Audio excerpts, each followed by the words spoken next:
안녕하세요. DJ 선아입니다. 오늘의 사연 시작해 보겠습니다. 안녕하세요. 모두 살다 보면 남편과 다양한 해프닝이 있곤 하죠. 저 역시 이번에 남편에게 생겼던 일 때문에 그 회사 대표한테 도시락까지 집어던졌다는 거 아니겠어요. 저는 원래 어렸을 때부터 이상형을 하나 꼽자면 바로 다정한 사람이었어요. 예전부터 말이나 행동 같은 걸 스윗하게 하는 사람이 좋더라고요. 어떤 사람은 느끼하다 하지만 전 그런 사람이 참 좋았어요. 말 한마디를 걸어도 웃으면서 걸어주는 사람이 늘 좋았거든요. 이전에는 친구들하고 그런 이야기를 한 적이 있어요. 그거 알아? 딸들의 이상형은 거의 다 자기 아빠래. 뭐? 말도 안 돼. 난 정반대인데? 그러니까 딸이 주로 봐오는 남자가 아빠다 보니 이상형이 그렇게 굳어지게 되는 경우가 많다 하는데요. 저희 집은 오히려 반대였어요. 저희 아빠가 워낙 무뚝뚝하시고 표현이 없으신 분이다 보니 제가 오히려 서운했던 적이 너무 많았었거든요. 게다가 그런 모습을 보고 있으니 저희 엄마가 외로워하는 모습도 자주 봤었고요.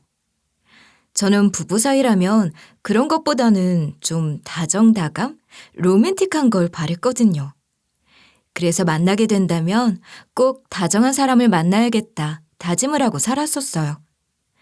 이후에 내가 나이를 먹은 후에도 나에게 말 한마디 걸어도 친절하게 거는 사람이었으면 했거든요. 나중에 제가 중년, 노년의 나이가 되어도 말 한마디 친절하게 걸어주었으면 했거든요. 제가 또 이런 말 하기는 싫지만 사실 자식은 부모의 거울이라 하잖아요. 저도 되게 무뚝뚝하고 애교가 없는 여장부 스타일이거든요. 그러다 보니 나중에 아기를 낳고 기르게 되었을 때 저처럼 크기보단 다정한 남편을 닮았으면 했죠. 그래서 저와 다르게 반대되고 늘 따뜻한 정 있는 사람과 만나오고 싶었어요. 하지만 현실 사회에서는 그런 남자 찾기가 왜 하늘의 별 따기인지 모르겠어요. 그러던 어느 날 저에게도 꽃피는 봄이 왔답니다. 드디어 꿈에 그린 이상형을 만나게 되었거든요. 동생이 이번에 취업에 성공하게 되면서 같이 저녁 식사를 하기로 했는데요. 서프라이즈로 꽃다발이나 해줄까 해서 꽃집을 찾았거든요. 근데 하필이면 제가 동생 만나기로 한 날이 공휴일인 거예요. 아시겠지만 이런 날에는 꽃집이 잘 문을 안 여는 경우가 많이 있죠. 그래서 주변에 꽃집이 없어 알아보다 겨우겨우 열었다 하는 옆 동네 꽃집을 찾을 수가 있었죠. 물론 좋은 뜻으로 사려 했었던 거지만 이렇게 오래 걸리는 건 물론이고 옆 동네까지 왔으니 몸이 힘들어 그만큼 짜증이 확 나는 거예요. 그 상태로 꽃집에 딱 들어갔는데 그간의 피로와 짜증이 확 풀리는 게 느껴졌어요. 꽃집 주인이 딱 제 이상형이었거든요. 제가 가게에 들어서자마자 눈웃음을 치면서 절 반겨주는 게 아니겠어요? 게다가 정말 다정다감 그 자체로 절 대해주는데 속으로 이 남자 인기 많겠는데 싶었죠. 어서 오세요. 바깥이 많이 쌀쌀하죠. 이쪽에 난로 있는데 여기로 오세요. 꽃은 어떤 거 보러 오셨어요? 아니요, 저 그냥 꽃다발 보러 온 거라서요. 이상형을 만나면 눈도 제대로 못 마주친다더니 저 또한 말도 제대로 못했었답니다. 계속 어버버거렸었죠. 눈도 제대로 못 쳐다보겠는데 자꾸 말을 걸어주니 두근두근거리는 거예요. 어떤 용도로 찾으시는 거세요? 제가 거기에 맞춰서 꽃 추천해 드릴게요. 아, 동생 취업 축하해 주려고 사는 거라서요. 정말요? 동생분은 좋으시겠어요. 이렇게 생각해주는 언니분도 있으시니 말이에요. 그러면 제가 손님 마음을 담아 프리지아를 추천해 드리고 싶은데 어떠세요? 프리지아의 꽃말은 당신의 시작을 축하합니다 라는 뜻을 가지고 있답니다. 이렇게 말을 하는데 내 동생 축하를 위한 꽃말이 아니라 제가 이상형을 만나게 된 축하 꽃말로 느껴지는 거 있죠? 그렇게 꽃을 사고 나오며 이 남자 놓치면 후회하겠다 생각이 들어 명함까지 받아오게 됐어요. 꽃 포장하시는데 열심히 말하면서 말이죠. 저 사실 꽃 살 일이 별로 없는데 평소에 자주 사야 한다 거짓말까지 하면서 그 가게에 들렸었는데요. 이유도 갖가지였죠. 집에 꽂아놓을 만한 거, 친구 선물이라든가 부모님 드릴 거 등. 물론 제 주변 사람들은 생전 안 사던 꽃을 다 사고 웬일이냐는 반응이었답니다. 제가 진짜 과하다 싶을 정도로 자주 찾아갔었는데 그러다 보니 그 꽃집 주인도 절 보는 게 익숙해져서 자연스레 관심을 가지더라고요. 그러면서 꽃집을 왜 하고 있는지도 알게 됐어요. 사장님은 왜 꽃집 하려고 하셨어요? 꽃으로는 말하지 않아도 다양한 마음을 전할 수 있다는 게 참 좋더라고요.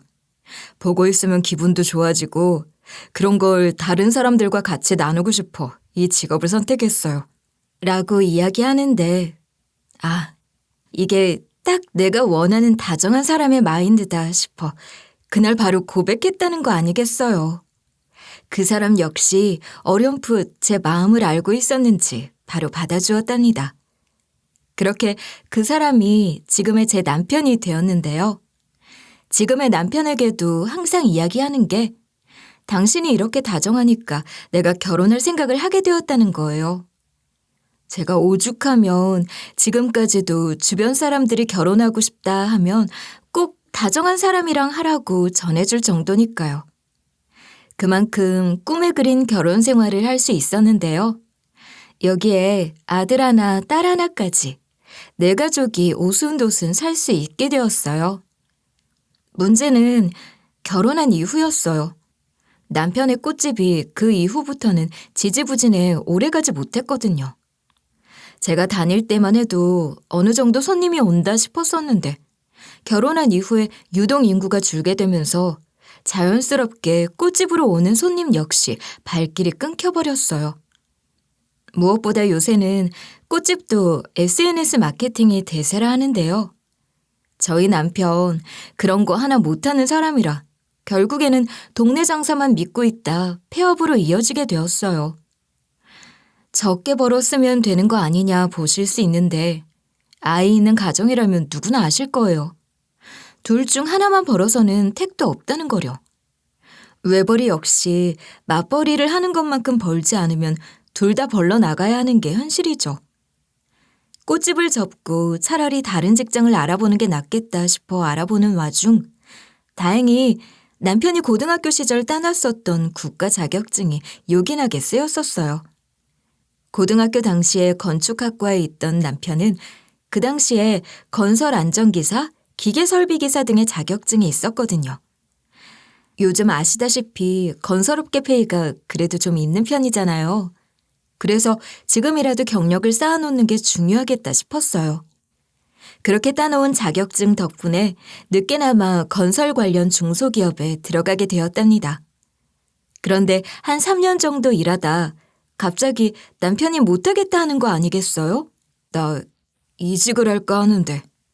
아직 갈 곳은 안 정해졌는데 그래도 금방 알아볼게. 갑자기 그게 무슨 뚱딴지 같은 소리야? 무슨 일 있었어? 그런 거 아닌데 회사에서 일이 좀 있어가지고 이해 좀 해줘.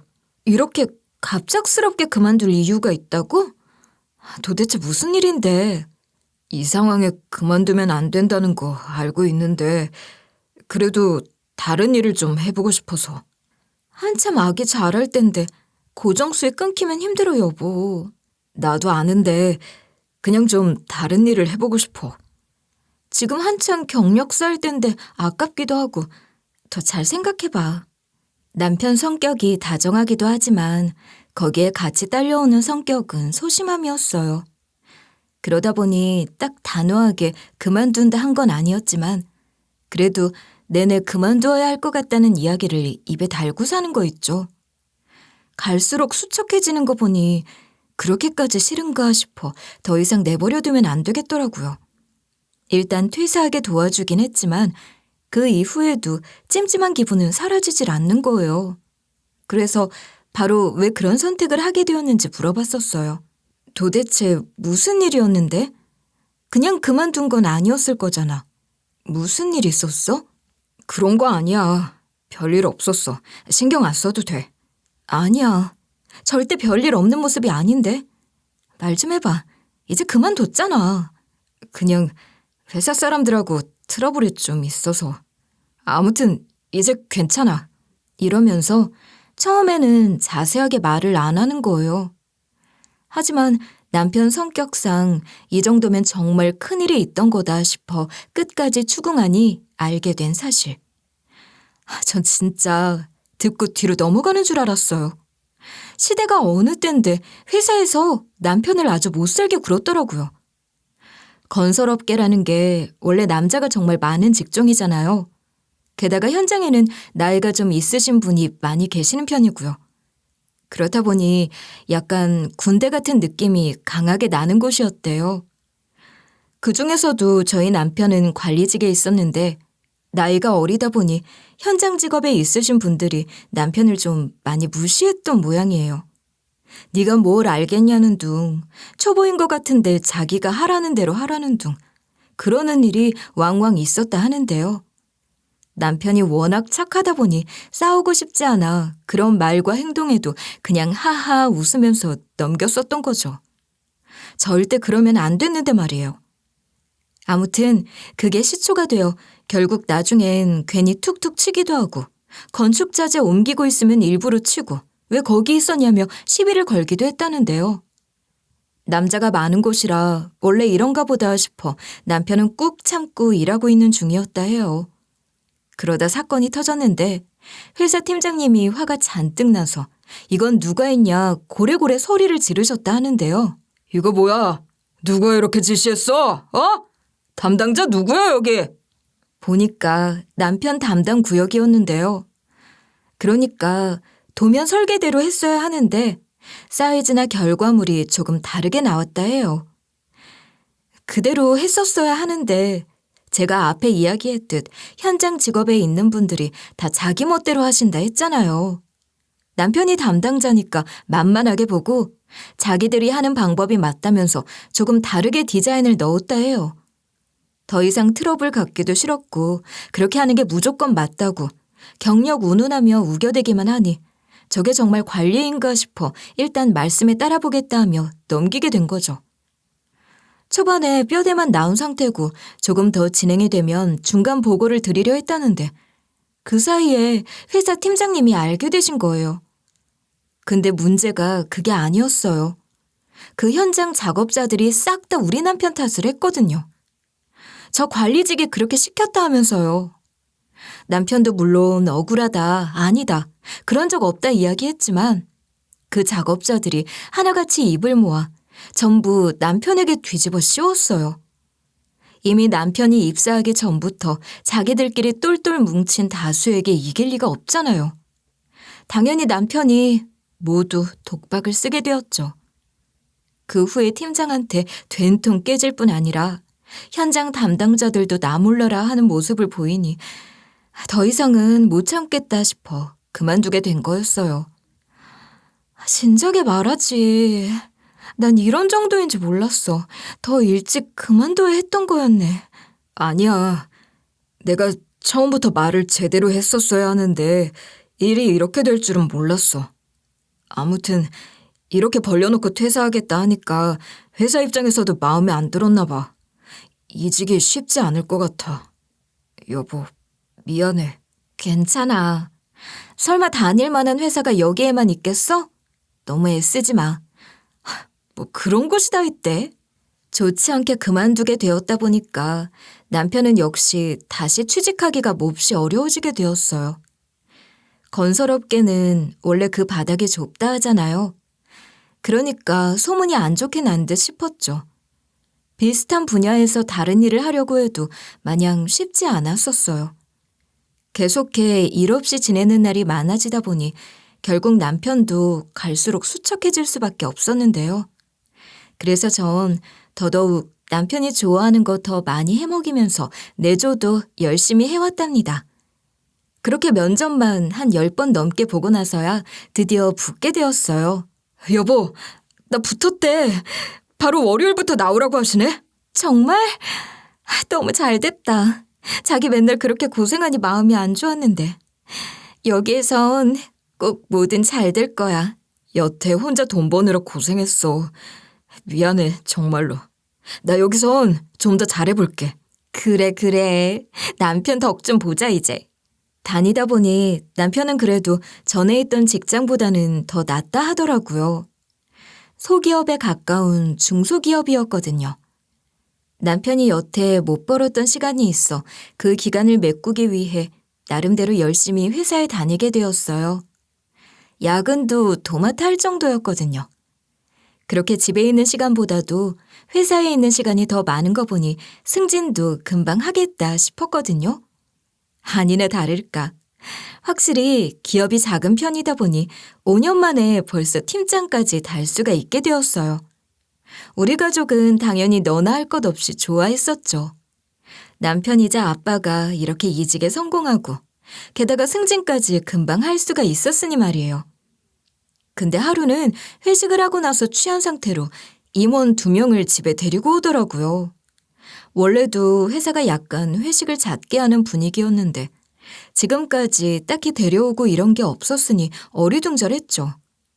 그렇다고 온 사람을 쫓아낼 수는 없는 노릇이고 게다가 대표 동생들이라 하기에 당황스러우면서도 나 역시 잘 보이는 게 좋겠다 싶었죠. 사회생활이라는 게 원래 그런 거잖아요. 최 팀장 와이프님이 그렇게 음식을 잘하신다면서요? 제가 그 음식 맛 좀 보러 왔습니다. 제가 또 그런 거 나타나는 기가 막히게 보거든요. 맞아요. 저희 상 좀 차려주세요. 그렇게 자랑을 하는데 저희도 좀 먹여주세요. 맛있는 거 먹고 싶어요. 술에 취해 칭찬을 하긴 하는데 뭔가 느낌이 이상한 거예요. 그냥 있는 그대로 칭찬을 하기보다는 뭔가 돌려가는 기분이랄까요? 뭔가 깔보고 비웃는 듯한 그런 느낌이 많이 드는 거예요. 그 후에도 집에 종종 오고 그때마다 전 술상을 차려야만 했는데요. 애들이 안 자는 시간대에는 거실에 나와 같이 있곤 하는데 아이들이 어느 순간부터 그 임원들이 오면 방 안에 쏙 들어가 나오질 않더라고요. 왜 그러냐 하니까 그 사람들이 싫어서 그렇대요. 난 그 아저씨들 싫어. 안 왔으면 좋겠어. 왜 맨날 온대? 아빠 손님들이잖아. 아빠한테는 중요한 분들이니까 오시면 인사 잘하고 너무 그렇게 싫어하면 안 돼. 근데 그 아저씨들 우리 아빠 괴롭히는 것 같아. 싫어. 맞아. 못된 아저씨들 같아. 아빠도 별로 안 좋아하는 것 같아서 나도 싫어. 이렇게 이야기하는데 저도 할 말이 없더라고요. 진짜 평소 무례한 행동을 자주 하긴 했거든요. 애들이 앞에 있는데 우리 집 가장인 남편에게 술 좀 따라봐라 이 자식아 이러는데 진짜 너무 보기 싫은 거 있죠? 요즘 세대들이 중소기업에 대해 안 좋게 이야기를 하는 게 다 이런 사람들 때문이 아닌가 싶었어요. 뭐라고 하려다가 남편 일터에 있는 사람들이니 저도 그냥 꾹 참고 있었죠. 그러던 어느 날 드디어 절 폭발하게 하는 사건이 터져버렸어요. 우리 집에 들어오면서부터 절 주모라 부르는 거예요. 그때가 밤이 늦은 시간이었는데 온 아파트가 쩌렁쩌렁 울리도록 소리를 지르면서 말이에요. 주모, 여기 술상 좀 하나 봐줘. 여기에 또 한 명은 들어오자마자 우리 집 화장실로 후다닥 뛰어들어가는 거예요. 그러더니 얼마 안가 우액우액 소리가 들려오는데 토를 하기 시작하는 거 있죠? 진짜 그 야밤의 총체적 난국이었어요. 지금 어디서부터 문제를 짚어나가면서 이것들에게 이야기를 해야 하나 싶어 가만히 지켜보고 있었거든요. 그 임원이라는 놈은 현관에 널브러져 앉아서 계속 저에게 주모, 나 오늘은 족발 먹고 싶은데 이러고 있는데 갑자기 화장실에서 우당탕 쿠당 하는 큰 소리가 들리는 거예요. 이게 무슨 소리인가 싶어 놀라서 달려가 보니 그 토하던 임원이 화장실에서 쓰러져 있었어요. 근데 보니까 피가 철철 나는 거 있죠. 화장실 바닥에 피가 한가득 있는데 진짜 너무 깜짝 놀랐었어요. 우리 애들은 그 모습을 보자마자 놀라 울기 시작하고 진짜 난리 났었어요. 야밤에 진짜. 일단 피가 많이 나니 정말 큰일 나겠다 싶어 119를 부르고 동행은 남편이 하기로 했어요. 나중에 들어보니 토하다가 다리에 살짝 묻어 그걸 세면대에 다리 올려 씻다가요. 다른 쪽 다리는 바깥에 나와 있으니 나머지 쪽 다리도 씻어야지 싶어 나머지까지 세면대에 올리다가 넘어지게 되었다는 거예요. 술에 취했으니 제정신이 아니었던 거죠. 진단 결과 다행스럽게도 머리에 큰 문제는 없었다 해요. 그래도 다행인 건 그 일이 있었던 다음부터는 본인도 부끄러운 걸 아는 건지 우리 집에는 더 이상 안 오더라고요. 나 참, 잘 됐다 싶었죠. 근데 하나 마음에 걸리는 게 좀 있었어요. 실려가면서 자기가 다친 걸 자꾸 제 남편 탓을 하는 거예요. 토할 때 옆에서 보좌를 잘하고 있었으면 안 다치지 않았냐 하면서요. 그게 무슨 말도 안 되는 소린가요? 하지만 그 모습이 단순하게 술에 취해서 그런다기보단 평소 내 남편을 대하는 태도가 하대하는 모습이었기 때문에 나오는 게 아닐까 싶었거든요. 딱 봐도 그런 모양새였기 때문에 좀 걱정이 됐었어요. 이전 회사에서도 이상한 걸로 남편 책임을 묻고 괴롭히곤 했었으니 말이에요. 혹시나 이번에도 그런 건 아닐까 싶어서 물어봤죠. 그때 왜 그 사람이 했던 말이 자꾸 남네? 여보한테 왜 옆에서 보좌를 안 했냐는 둥, 자기가 그래서 다쳤다는 둥, 막 그랬었잖아. 아, 맞아. 기억나. 근데 갑자기 그 이야기는 왜? 혹시나 해서 하는 말인데 회사에서 아무 일도 없지? 막 그 사람들이 괜히 뭐라 하고 그러는 거 아니지? 아니야, 괜찮아. 걱정하지 마. 이러는데 그날 이후로 뭔가 남편이 기운 없어 하는 게 느껴져서 더 불안했었어요. 야근도 이전보다 더 많이 하는 것 같았죠. 몇 번이고 괜찮냐 물어봤었지만 그때마다 본인이 괜찮다 하니까 저도 일단 가만히 있었어요. 그러던 중 아이들 체험학습 날이 다가와 둘 다 연차를 내고 같이 박물관에 가기로 한 날이었어요. 어이없게도 그날 당일 아침 준비를 하고 있는데 갑자기 회사에서 연락이 오는 거예요. 왜 했나 들어보니 오늘 출근해야겠다는 말이었죠. 해줄 수 있냐도 아니고 해야 한다는 확정적 통보더라고요.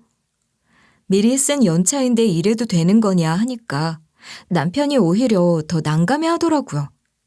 갑작스럽게 급하게 출근을 해야 하는 상황이라 결국 외출할 준비를 하다 말고 출근 준비를 하게 되었죠. 분명 연차 냈었잖아. 갑자기 왜 나오라는 거야? 나도 잘 모르겠어. 근데 어쩌겠어. 가야 할 것 같은데. 미안해. 아이들하고 약속한 날인데 이렇게 돼서. 여보가 영 안 되겠다 싶으면 내가 회사에 잘 말씀드려 볼게. 아니야, 됐어. 괜찮아. 내가 애들 데리고 다녀오지 뭐. 요즘 야근 많이 했잖아. 회사 일 바쁜가 보네. 애들 걱정 말고 다녀와. 일단 저 혼자서 애들을 데리고 다녀오게 되었는데요. 진짜 기진맥진 힘이 들긴 했었지만 남편에게 온 연락을 보고 그것보다는 남편 걱정이 먼저 되기 시작했어요. 이렇게 급하게 출근하게 된 날까지 야근을 한다 하니까 얼마나 일이 많고 힘들면 그럴까 싶어 걱정이 되기 시작했죠. 그래서 체험학습 다녀온 이후에 친정 엄마에게 부탁을 드려 애들 좀 봐달라 했어요. 그리고 남는 시간 동안 부랴부랴 남편을 위해 도시락을 쌌죠. 이전에 남편이 제 밥만 먹으면 힘이 솟아난다 했었거든요. 그 말이 문득 떠올라서 힘든 야근 시간에 도움을 주기 위한 방법을 찾아보기로 했어요. 남편 회사 사내 식당밥이 워낙 맛이 없어 항상 집에 와서 더 많이 찾게 된다 했었거든요. 게다가 그 임원들도 버릇없기는 했지만 항상 제 밥 하나만큼은 맛있다 칭찬했으니 남편 기도 살려줄 겸 열심히 도시락을 싸봤어요. 5개 반찬부터 찌개까지 넉넉하게 싸서 저녁이 되기 전에 배달을 하러 찾아갔죠. 남편의 회사는 이전에도 한 번 와본 적이 있어서 금방 자리를 찾을 수 있었는데요. 슬쩍 보러 가니까 남편 자리에 남편이 없더라고요. 그러다 가끔 남편이 데리고 왔던 후배분이 보여 물어봤는데 뭔가 이상하게 대답을 못하는 거 있죠? 어머, 안녕하세요. 저 기억하시죠? 같이 야근하시나 봐요. 고생하시네요. 사모님, 안녕하세요. 아닙니다. 잘 지내셨죠? 그럼요. 근데 저희 남편은 어디 갔어요? 자리에 없어서요. 갑자기 오셨네요. 말씀도 없이 오셔서 깜짝 놀랐습니다. 제가 뭐 전해줄 게 있어서 이렇게 미리 말도 못하고 오게 되었네요. 남편은 어디 멀리 나갔나 봐요. 여태 안 오는 걸 보니.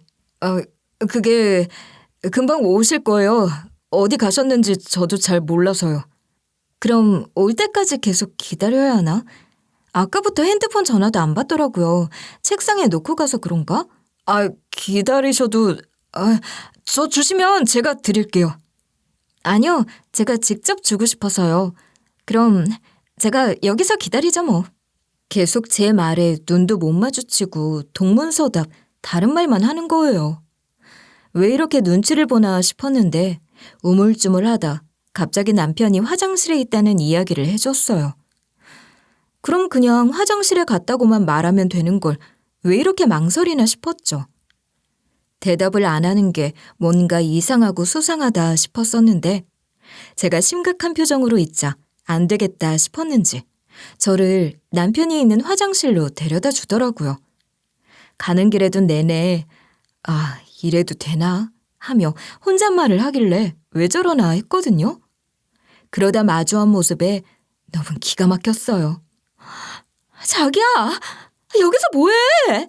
남편은 땀을 뻘뻘 흘리고 온몸에 물을 튀겨가면서 화장실 청소를 하고 있었어요. 양복이 흠뻑 젖어 안쓰러울 지경이었죠. 뭐 저리 열심히 하는지 이해도 가지 않았었는데요. 제가 온 줄도 모르고 계속 청소를 하더라고요. 그래서 이게 어떻게 된 거냐 하며 같이 온 후배에게 물어봤어요. 이게 어떻게 된 일이냐 물으니 남편이 대표 눈밖에 났다 하더라고요. 처음에 이 회사에 들어오게 되었을 때 확실히 제 남편은 일도 잘하고 뭐든 열심히 했었다 해요. 야근도 마다하지 않을 정도였으니 말이에요. 뺀질거리는 것도 하나 없었고요. 그러니 자연스레 승진이 빨랐었고 후임들에게도 인기가 좋았었다 하는데요. 주변에서 보는 평판도 좋아지고 회사 사람들이 대표보다 제 남편을 더 편하게 여기는 일이 많아졌다 해요. 문제는 그 모습을 보고 대표가 시기 질투를 하게 되었다는 거죠. 대표가 점점 마음에 안 들어하는 게 회사 직원들 눈에도 보였다 하는데요. 이후에 후임들이 하는 뒷이야기를 그 대표가 듣게 된 거예요. 그래서 일부러 다른 회사 직원들이 있는 곳에서 기죽이기 위해 눈치도 주고 비아냥거리기도 했다고 해요. 야, 내가 소문 안 좋은 널 왜 뽑아준 줄 알아? 건방져가지고. 일 열심히 해서 그 자리에 올려줬으면 그만큼 열심히 해야 할 거 아니야. 죄송합니다, 대표님. 바로 바꿔서 갖다 드리겠습니다. 진짜 마음에 안 드네. 내가 이런 것까지 하나하나 다 알려줘야 돼? 최 팀장, 어제 들어왔어? 아니잖아. 오래 일했으니까 여기도 이제 내 세상이다 이거야? 그런 거 아닙니다. 전혀요. 정말 죄송합니다. 팀장 달았으면 자리에 맞게 그만한 일을 하란 말이야. 애써 뽑아줬더니 패은망득하게. 이렇게 계속 남편의 약점되는 일을 언급하고 들먹이면서 업무 지원 막내들한테만 시키는 허드렛 일을 시키기 시작했다는 거예요. 자식들이 어리고 이전 회사에서도 안 좋게 그만두게 되었다는 것을 그 회사 대표 역시 알고 있으니 섣부르게 퇴사하지 못할 거라는 걸 알고 그렇게 골려먹기 시작했다는 거죠. 그러다가 여기까지 오게 된 거였어요. 그리고 저희 집에 임원이 왔었다가 크게 다쳤던 적이 있었잖아요. 그 트집 잡아서도 계속 뭐라고 했었다 하는데요. 아우, 머리 아파. 머리가 아프니까 일에 집중이 안 되잖아. 야, 최 팀장아, 너 일부러 그랬지? 일부러 나 넘어지게 사주한 거지? 그렇지 않고서야 내가 갑자기 그렇게 넘어질 리가 있냐? 너 일부러 내가 들어가기 전에 바닥에 막 물 뿌려놓고 비누 뿌려놓고 한 거 아니야? 많이 아프세요? 죄송합니다. 아니, 죄송하다 하면 끝나냐고. 그러면 내 머리가 나? 아니잖아. 나 도저히 머리가 아파서 이 보고서 오늘까지 못하겠거든. 네 메일에 보내놓을 테니까 알아서 완료해서 보내놔라. 저도 지금 할 일이 좀 많아서 오늘까진 좀... 아이, 그럼 네가 내 머리 고쳐주든가. 아파서 아무것도 못하겠구만 무슨... 난 몰라. 이미 보냈다. 네가 마무리해. 이런 날이 하루 이틀이 아니었다 해요. 후배 직원이 보기에는 이렇게 내 남편을 골려먹는 게 지금은 재미로 그러는 것 같다 하더군요. 대표가 그렇게 한 사람을 무시하니까 주변 사람들 역시 하나둘 무시를 하기 시작했던 거죠. 근데 정말 생각하면 할수록 너무 괘씸한 거 있죠? 연차 낸 사람 급하게 출근하게 만들어 시킨다는 게 고작 화장실 청소라는 게 어이가 없었어요. 지금 상황에 딱 부르면 군말 없이 올 거를 알고 재미로 골려주기 위해 이러한 짓을 했다는 게 정말 화가 날 수밖에 없었어요. 저도 고스란히 눈이 돌아갈 수밖에 없었죠. 여기 대표는 도대체 뭐 하는 놈인가 싶어 눈에 불을 켜고 찾기 시작했는데 안 보이는 거예요. 그러다 딱 생각이 났던 게 남편이 이전에 사무실 옥상에 간이로 골프 연습장이 생겼다 했던 말이 떠오르게 됐어요. 처음 들을 땐 아, 그래? 이러고 말았지만 속으론 뻔히 왜 그랬는지 알 수 있었죠. 딱 그 대표 일 안 하고 위로 올라가서 살려고 그렇게 차려놨구만 싶더라고요. 그때 했던 대화가 퍼뜩 떠올라 올라가 보니 아니나 다를까. 골프를 치고 있는 거예요. 다른 직원도 같이 있었는데 들리는 대화 내용이 진짜 가관이었어요. 야, 이번에 우리 지원 받으면 우리 딸 아파트 하나 사주려고. 어때? 어디가 좋을까? 요즘 서초구가 뜬다며? 내가 거기로 하나 크게 쏴봐? 형, 그건 그렇다 치고 최 팀장 얼마 못 버틸 것 같던데. 우리 얼마나 버티나 한번 내기할까? 지가 여기서 못 버티면 어쩐대냐. 누가 어디서 받아는 준대? 걔 절대 못 그만둬. 지도 알걸? 다른 곳에서 자기 안 받아준다는 거. 대표님, 덕분에 이번에도 지원 잘 나올 것 같습니다. 저쪽 업체하고도 입장 잘 맞춰놨으니 걱정하지 않으셔도 되겠습니다. 그래. 아이고, 요새는 나랏돈 받아먹는 것도 쉬운 게 아니라니까. 꼭 여러 사람 피곤하게 만들고 말이야. 그것 때문에 요즘 신경을 많이 썼더니 편두통도 생긴 것 같단 말이지. 이럴 땐 해외 골프 다녀오면 스트레스가 싹 풀려요. 나도 최 팀장네서 다치고 치료하느라 요즘 완전 못 쳤는데 이 아우님도 좀 챙겨주시지.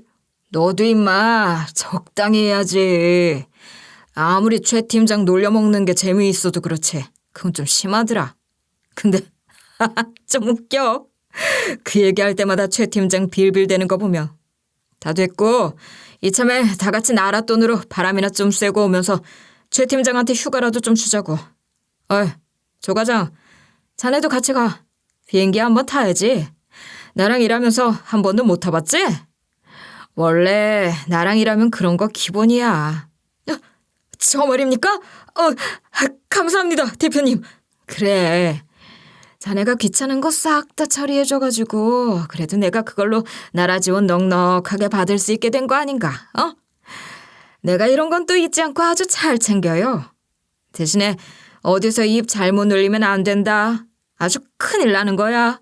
이야, 형 센스. 역시 주변 사람들 잘 챙겨요. 이러는데 진짜 도저히 못 들어주고 있겠더라고요. 더 이상 참을 수가 없어서 당장 대표에게 달려가서 도시락을 집어던져버렸어요. 그 흰 셔츠에 제가 만든 찌개와 반찬이 걸레짝이 되어버렸죠. 어떻게 한 회사 사장한테 이럴 수가 있냐고요? 저는 충분히 그럴 수 있었어요. 제 직업 때문이었죠. 전 지금 중소기업 지원본부 감독이거든요. 간단하게 말하면 기업에서 프로젝트, 업무를 진행하기 위해서는 충분하게 자금이 있어야 하는데요. 그 자금에 대한 지원을 받기 위해 기업에서는 저희에게 보고 서류 같은 걸 올려요. 그렇게 필요한 자금을 얻어낼 수 있게 하는 건데요. 이곳에서 말했던 나랏돈이라는 게 바로 이걸 이야기하는 거랍니다. 그리고 전 그걸 관리하는 직업이거든요. 여기서 저에게 충분히 잘 보여야만 하는데요. 아무래도 이런 직업 자체가 비대면으로 하는 경우가 많이 있으니까 이쪽에서는 감독관인 제 얼굴을 알 리가 있나요? 제 이름도 더더욱 알 수 있을 리가 없고요. 일개 직원 와이프 이름을 알게 되는 경우는 많이 없죠. 저희 남편네 회사가 이렇게 중소기업 지원을 받는다는 건 사실 이미 알고 있었어요. 지원금만 받고 끝이 아니라 각종 세금부터 보험료까지 다양하게 면제 지원을 같이 받는 중이었거든요. 남편이 다니는 곳이다 보니 다른 사람이나 남편에게 티낸 적은 없지만 제가 나름 이것저것 챙겨갈 수 있게 도와주었네요. 최근 게다가 아주 큰 지원 사업에 끼게 되었거든요. 이게 성공하게 되면 무려 50억 정도를 추가 지원 받을 수 있게 도와주는 것이었어요. 아무래도 대표는 여태까지 지원을 잘 받아왔으니까 이번에도 무리 없이 지원받을 수 있겠지 생각한 모양인데요. 그래서 이미 거래처하고도 이야기를 다 끝내놓은 거겠죠? 하지만 이런 이야기를 듣고 제가 어떻게 가만히 있겠어요. 이번에 적극적으로 의견을 내면서 이 지원은 일체 끊어버려야겠다 마음을 먹게 되었어요. 안 그러면 저 돈을 가져다가 싹 다 사적으로 쓸 거 아니에요. 근데 말하는 걸 보아하니 또 한두 번 해먹은 게 아니구나 싶어 더 괘씸하다 싶었는데요. 그 돈으로 해외로 골프 치러 갈 생각을 하니 피가 거꾸로 솟는 거 있죠.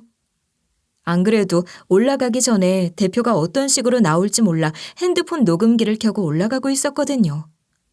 다행스럽게도 그 안에 싹 다 녹음이 되어버렸죠. 딸 아파트를 사준다는 말도 녹음이 되었으니 그 이야기를 근거로 제시해 감사 나오게 하리라 다짐을 했네요. 이 아줌마 뭐야? 지금 이게 얼마짜리 와이셔츠인 줄은 알아? 누가 들어보내줬어? 최 팀장님네 와이프. 여기는 어떻게? 오냐, 그래. 니들이 말하는 최 팀장 와이프다. 근데 이것만 있는 줄 알지? 내가 너네 싹 다 어떻게 하는지 보자. 그 자리에서 내 명함을 주면서 당당하게 나 중소기업 지원본부 감독관입니다 하니까 갑자기 대표가 발발 떠는 거예요. 진짜 어이가 없는 거 있죠? 방금까지 아줌마라 했던 주제에 흠칫 놀라면서 절 쳐다보는 거예요. 역시 대표라 그런지 상황 파악은 바로 되나 보더군요. 그러니 자기 와이셔츠에 반찬이 묻은 거고 뭐고 결국 굽신거리며 다가왔답니다. 아이고 감독관님. 그게 아니고요. 감사 나오셨구나. 저희는 그런 것도 모르고. 아이고, 내려가서 대표실에서 차 한잔 드시면서 천천히 이야기 나누시죠. 먼 길 오시느라 고생도 하셨는데. 아니요, 됐습니다. 더 이상 나눌 이야기도 전 없습니다. 정말 다 오해십니다. 저랑 이야기를 일단 해보시고. 됐고요.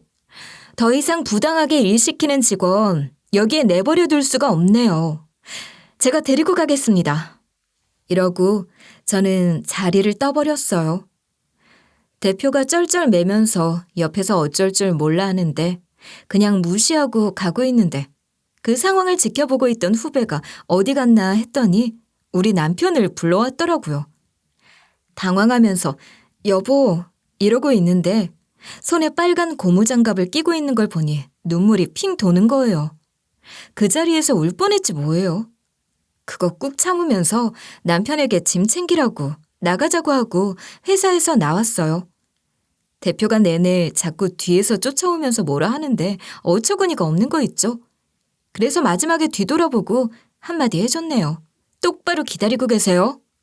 요즘 참 심심하셨나 본데 제가 빅 이벤트 하나 준비해 드릴 테니 기대하시라고요. 경고하니 대표는 또 어버버 하면서 뭐라고 말도 제대로 못하는 거예요. 아이고, 뭔가 오해가 있으신 것 같습니다. 아까 어디까지 들으셨는지. 제가 하나부터 열까지 다 오해라는 거 설명드리고 직접 이야기해드리겠습니다. 예? 내내 쫓아오길래 전 그냥 완전 개무시해버렸죠. 그때 너무 화도 나고 속상하기도 해서 남편에게도 크게 한 소리 했어요. 저딴 놈이 하는 말을 그냥 바보처럼 다 듣고 있었어? 왜 참아 저걸? 당신이 왜 저딴 놈한테 이런 취급이나 받아야 돼? 하면서 소리를 빽빽 지르면서 끌고 갔죠. 그리고 손에 있던 고무장갑도 냅다 뺏어서 회사 입구에 집어던지고 왔네요. 가면서 남편하고는 많은 이야기를 나눌 수 있었어요. 도대체 왜 미리 이야기하지 않았어? 내가 오늘 안 와봤으면 이후에도 내내 이 취급 받았을 거 아니야. 화도 안 나, 당신은? 화가 나지. 왜 안 나겠어? 난 그냥 여보가 나 취직 안 됐을 때 너무 걱정을 많이 했었어서 다시 그렇게 만들 수가 없었어. 제가 앞에서 다정한 남자가 좋다고 그렇게 입이 닳도록 이야기했잖아요. 그러다 보니 이렇게 사고가 터지게 되었을 때에도 내내 내 생각만 하느라 바보처럼 가만히 있었던 거더라고요. 또 취직이 제대로 되지 않아 힘들어지게 될까봐 혼자 꾹꾹 참아온 거죠. 얼마나 바보 같은 우리 집 가장인지 몰라요. 그러니까 다 만만하게 보는 건가 싶은데요. 그 회사 대표는 아직도 남편에게 질척거리며 연락을 하더라고요. 일부러 전화도 무시하고 깨톡도 무시했었는데 내용을 어렴풋 보니 아직까지도 우리 남편을 바보로 보고 있는 거예요. 최 팀장, 마눌님이 화가 아직도 많이 나셨나 봐. 최 팀장이가 말을 좀 잘 해보면 안 될까? 안 그러면 나 음식물 나한테 던졌던 거 그거 싹 다 신고한다. 마눌님 경찰서 가면 안 되잖아. 그치? 이러면서 협박을 또 하고 있는 거예요. 진짜 아직도 이놈은 정신을 못 차렸구나 싶었는데 그 찰나에 전화까지 오는 거 있죠. 이번에는 제가 받아서 소리를 냅다 빽 질러버렸어요. 여보세요. 이제 내 남편 당신 회사 직원 아닙니다. 절 신고하시겠다고요? 하세요. 저희도 똑같이 여태 갑질했던 거, 괴롭혔던 거, 그리고 지금까지 내내 협박하는 걸로 가만히 안 둘 테니 어디 한번 해보시죠. 이거 제가 싹 다 사내 사건으로 문제 삼을 테니 어디 한번 더 해보시죠. 저도 가만히 안 있을 겁니다. 이러고 뚝 끊었어요. 솔직히 마지막까지 저러지만 않았다면 제가 좀 넘어갈 수도 있었는데 도저히 안 되겠더라고요. 그래서 상부에 정식으로 보고를 하게 되면서 일단 지원도 유예시키게 되었어요. 그렇게 시간이 좀 지나고 나니 사태의 심각성을 느꼈나 보더라고요. 며칠 지나지 않아 회사 임원들이 싹 다 우리 집으로 와서 빌기 시작했어요. 그럴 수밖에 없었죠. 우리 측에서 지원 유예라는 연락을 받았을 테니 말이에요. 정말 큰일이 났구나 싶었는지 진짜 싹싹 비는 거예요. 저희 그거 없으면 정말 죽습니다, 사모님. 아니, 감독님. 중소기업이 얼마나 힘들게 사는지 누구보다 잘 아시는 분이 이러시면 어떻게 합니까? 힘드시다는 분이 직원들 세워놓고 회사에서 골프나 치셨나요? 거기다 직원 약점 잡아서 화장실 청소까지 시키시고요. 제가 봐드릴 줄 알았나 본데 어림도 없습니다. 돌아가세요. 얄짤없죠, 당연히. 아무리 그렇게 한들 쳐다도 안 봤어요. 얼마 안 가 그들은 올 수도 없게 되어버렸어요. 회사에 불똥이 떨어졌을 테니 말이에요.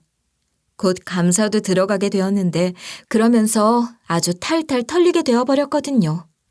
게다가 오히려 여태까지 받았던 지원까지 싹 다 뱉게 만들어버릴 수 있었어요. 여태 받았던 지원 금액을 사적으로 쓴 게 들통이 나버렸기 때문이죠. 대표나 임원들이 하는 꼴을 보았을 때 지원금을 받게 되면 반 이상은 개인적으로 썼겠다 싶었거든요. 회사 키울 생각은 하지도 않고 자기 딸 아파트나 사준다 하지를 않나. 해외여행 갈 생각을 먼저 하는 게 진짜 너무 괘씸한 거예요. 제 남편에게 그런 걸 떠나서 이런 지원 사업에서 나오는 돈을 그렇게 써버린다는 거에 화가 날 수밖에 없었죠. 지원해주는 입장에서도 이건 도둑질이나 다름이 없거든요. 그러니 당연히 뱉어낼 만한 돈이나 있겠어요. 하나 없을 수밖에 없었고 결국에 그 회사는 망길로 접어들게 되었어요. 폭삭 망하게 되는 것도 이제는 한순간이랍니다. 그러니 나중에는 돌아가면서 전화까지 해서는 싹싹 빌기 시작하는 거예요. 이제 와서 그러는 게 너무 웃긴 거 있죠? 제발 이야기 좀 하고 싶습니다. 저희 이러면 정말 망해요. 제발 좀 도와주십시오. 이러는데 너무 웃긴 거예요. 우리 집에 술 먹으러 뺀질나게 드나들었던 그 임원들도 있잖아요. 걔네들도 웃긴 게 저에게 전화하자마자 바로 기고 들어가는 거 있죠? 사모님, 저희 친하지 않았어요? 저 진짜 사모님에게 잘했던 것 같은데 절 봐서라도 어떻게 안 되겠습니까? 에?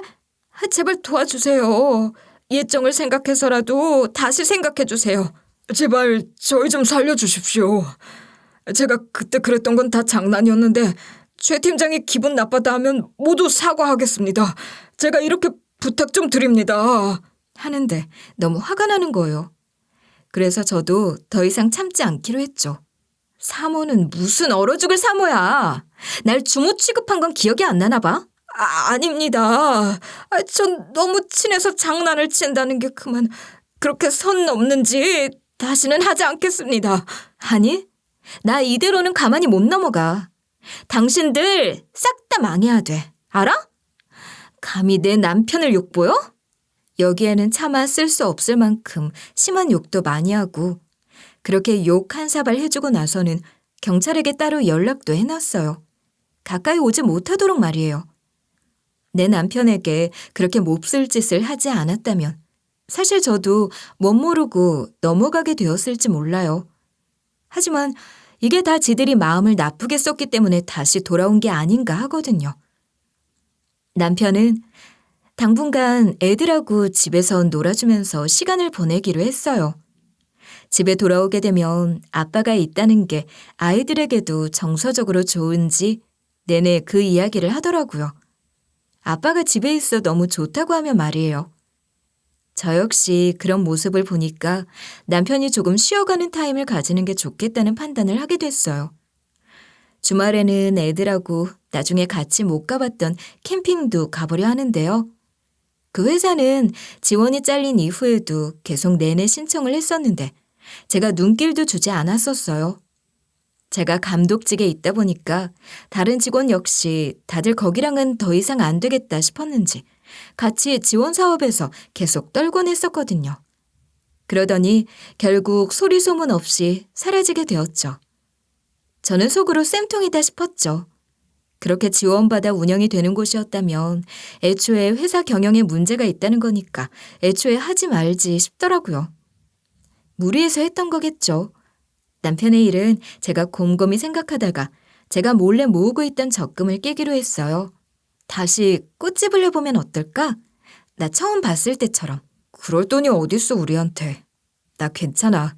다시 일자리 찾아볼게. 됐어. 너무 무리하지 말고 이걸로 하자. 나 당신 몰래 모아놓은 돈도 있어. 그리고 나 대신 애들 좀 더 잘 봐주면 되지. 남편하고는 다시 이야기를 잘 해봤어요. 유동인구 좋은 곳에다가 다시 꽃집을 한번 차려보면 어떨까? 제가 먼저 제안을 하게 되었죠. 남편은 솔직히 부정적이었어요. 자영업이라는 게 언제 망할지도 모르는 데다. 더군다나 꽃집은 더 영업이 잘 안 되는 편이라 걱정이다. 안 된다 하더라고요. 그래도 벌이는 조금 더 아껴서 살면 되는 거다. 제가 먼저 이야기를 해줬어요. 아이들 역시 남편이랑 같이 지내는 시간이 많으니까 전보다 더 많이 좋아하고 웃는 시간도 많아지게 되었고요. 제 생각에도 차라리 시간이 자유로운 꽃집을 하면서 아이들을 보는 것에 조금 더 신경을 써주는 게 더 낫겠다 싶었어요. 이후에 남편이 저에게 고맙다고 하면서 얼마나 울었는지 모른답니다. 지금은 적어도 먹고 살 정도로 꽃집 운영이 잘 되는 덕분에 한시름 놓게 되었어요. 저는 다른 것보다 이렇게 일하니까 남편이 오히려 얼굴이 펴지는 게 느껴져서 더 뿌듯하네요. 진작에 이럴 걸 그랬다 싶어요. 다정한 남편하고 살다 보니 이런저런 일이 많이 있곤 하지만 이렇게 큰일을 겪기도 했었답니다. 다정하지만 바보같이 착한 남편 덕분에 이렇게 사람한테 반찬통도 던져보네요. 여러분도 살다 보면 제가 먼저 나서서 우리 가정을 지켜야 하는 날이 올지도 몰라요. 저도 이런 식으로 남편에게 힘이 되어줄 줄은 꿈에도 몰랐고요. 나중에는 남편이 저에게 큰 힘이 되어줄 수도 있겠죠? 이렇게 서로 돕고 사는 게 서로 부부구나 싶어요. 제 긴 사연 들어주셔서 감사해요. 여러분도 지금의 남편과 돕고 도움을 받으며 살아가시길 바랄게요.